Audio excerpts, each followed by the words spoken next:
So what are we going to see in these next months, David, and what is going to happen here? Well, there's a huge debate going on in Democratic circle and the Congress as a whole. How do you deal? How fast do you go? And you mentioned in your commentary with him and with Rahm, and I got the impression from him, they want to do everything at once. They want, as you called it, the Big Bang Theory. I think that's a disastrous mistake. You're going to tell me you're going to solve an incredibly difficult economic crisis. At the same time, you're going to reorganizing 14% of the American economy, healthcare. I think that would be a gigantic overreach. And there are other people on the other side who say you do this in 2 stages. The first stage of your administration is stimulus and building faith in Washington. And that includes energy and tax cuts for the middle class. That's your first. And then after a few months where you've built some faith in Washington, then you tackle the other stuff. The health care plan is going to cost at least $100 billion a year, probably way more than that. So if you pile all this together in the first few months, in my opinion, you're going to freak out the country. The only way he could pursue the Big Bang Theory is if all the talk about wanting to create a bipartisan tone in Washington, he's willing to sacrifice that, because it would only be on an all-democratic basis that you would get an agenda that ambitious done. I do think there's sort of 2 theories of presidential power at stake here. One says you're never more powerful than on January 21st, the day after inauguration, and you spend down that account, and you better get as much as you can because it's going down. The other, as David suggests, there's a slow but steady approach that says a president can, by doing modest things first, getting them done, being effective, build up reservoirs, and so that you can actually have more leverage, more power in year 2, 3, and 4 than you do in year 1. And we are really looking for clues as to which theory Obama believes. You know, I always remember what Lyndon Johnson used to say. He said a president has a year.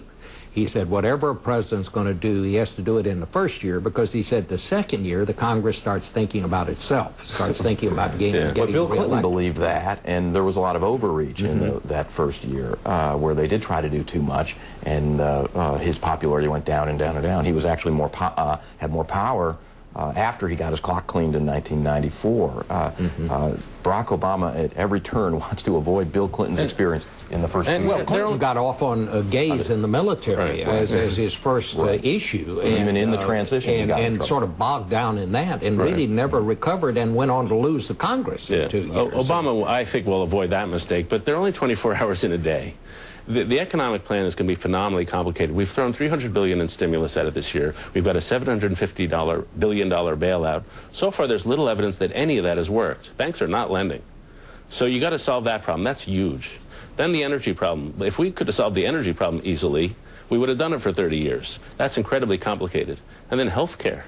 That's incredibly complicated. You're going to do all that at once? I just find it mind-boggling that they would try that. Let's talk about the other party. The Republicans. This is like after the '64 election when Lyndon Johnson beat Barry Goldwater. People said this is the end of the Republican Party. Of course, it wasn't. Where does the Republican Party go from here? World of pain. A generation of pain. '64, it was so much better than now. In '64, they had a coherent belief system. They lost. They didn't persuade the American people about it, but they understood where they wanted to take the country. Now it's just a circular firing squad with everybody attacking each other, and no coherent belief system, no leaders. You got half the party waiting for Sarah Palin to come and rescue them, the other half waiting for Bobby Jindal, the Louisiana governor, to come rescue them, but no set of beliefs, really a decayed conservative infrastructure. It's just a world of pain. The Republicans have got to decide, are they looking for another Ronald Reagan to carry them out of the wilderness? By the way, that often took Reagan years, a full generation to do that. Or are they looking for a Republican version of Bill Clinton? You basically got, as with respect to a new administration, Obama, a hell no wing of the party and a yes but. The hell no is going to fight him at every step of the way in order to make an ideological, to get that message that David says is lacking. The other will say, yes, we agree with a lot of his objectives. We want to do it a somewhat different way. It's really, I think, goes right to a tactical and a philosophical fault line in the Republican Party. Well, is Sarah Palin, is she to be taken seriously, do you think, David? Well, the hell no group is rallying around her. It depends on who she is. And this past week, I don't think it's been particularly flattering to her, the McCain people, and the whole thing has been a complete disaster. But they've attacked her for her lack of human capital or for being a diva. I'm not sure it's all fair. But one would not say she has spent her life preparing for an intellectual revolution to lead a party out of the wilderness. Let's put it that way. And I'm with the yes but.